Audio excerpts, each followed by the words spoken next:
ಇವತ್ತಿನ ಕತೆ ಗುಬ್ಬಿ ಮತ್ತು ಅದ್ವಿಕ್. ಅದ್ವಿಕ್ ಒಬ್ಬ ಚಿಕ್ಕ ಹುಡುಗ. ಅವನಿಗೆ ಪ್ರತಿದಿನ ಬೆಳಗ್ಗೆ ತನ್ನ ಕಿಟಕಿಯ ಬಳಿ ಕುಳಿತು ಹೊರಗಿನ ಜಗತ್ತನ್ನು ನೋಡುವುದು ತುಂಬ ಇಷ್ಟ.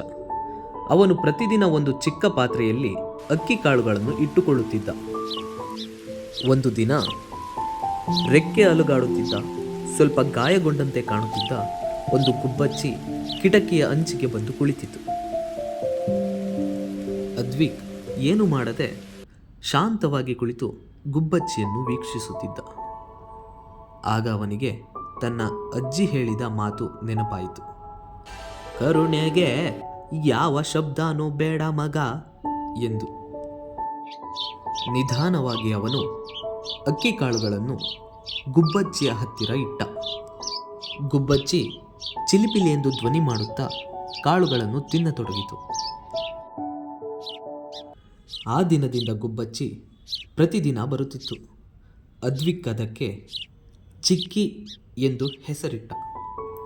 ಅವನು ತನ್ನ ಶಾಲೆಯ ಕಥೆಗಳು, ಕನಸುಗಳು, ಮೋಡಗಳ ಬಗ್ಗೆ ಅದಕ್ಕೆ ಹೇಳುತ್ತಿದ್ದ.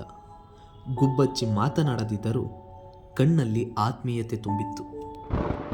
ಒಂದು ದಿನ ಆಕಾಶ ಕಪ್ಪಾಗಿ ಮಳೆ ಸುರಿಯತೊಡಗಿತು. ಬಿರುಗಾಳಿ ಬೀಸಿತು. ಗುಬ್ಬಚ್ಚಿ ಮಳೆಯಲ್ಲಿ ನೆನೆದು ತತ್ತರಿಸುತ್ತಿತ್ತು. ಆಗ ಅದ್ವಿಕ್ ಕಿಟಕಿಯ ಬಳಿ ಓಡಿ ಬಂದು ಕ್ಷಣ ಮಾತ್ರವೂ ಯೋಚಿಸದೆ ಕಿಟಕಿಯನ್ನು ತೆರೆದು ತನ್ನ ಪುಟ್ಟ ಕೈಗಳನ್ನು ಮುಂದೆ ಚಾಚಿದ. ಆಗ ಗುಬ್ಬಚ್ಚಿ ಸುರಕ್ಷಿತವಾಗಿ ಕುಳಿತಿತು. ಮಳೆ ನಿಂತ ನಂತರ ಗುಬ್ಬಚ್ಚಿ ಅದ್ವಿಕ್ನ ಸುತ್ತ ಸುತ್ತಿ ಆಕಾಶದತ್ತ ಹಾರಿ ಹೋಯಿತು. ಮರುದಿನ ಬೆಳಗ್ಗೆ ಗುಬ್ಬಚ್ಚಿ ಕೃತಜ್ಞತೆಗಾಗಿ ತನ್ನ ಪುಟ್ಟ ರೆಕ್ಕೆ ಪುಕ್ಕವನ್ನು ಕಿಟಕಿಯ ಬಳಿ ಬೀಳಿಸಿತ್ತು.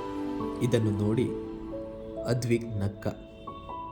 ಇದರಿಂದ ಅವನು ಅರಿತದ್ದು ಚಿಕ್ಕ ದಯೆಯಿಂದ ದೊಡ್ಡ ಸ್ನೇಹವಾಗುತ್ತದೆ ಎಂಬುದನ್ನು. ಕತೆ ಇಷ್ಟ ಆಗಿದ್ರೆ ಲೈಕ್ ಮಾಡಿ, ಶೇರ್ ಮಾಡಿ ಮತ್ತು ಸಬ್ಸ್ಕ್ರೈಬ್ ಮಾಡಿ. ಧನ್ಯವಾದಗಳು.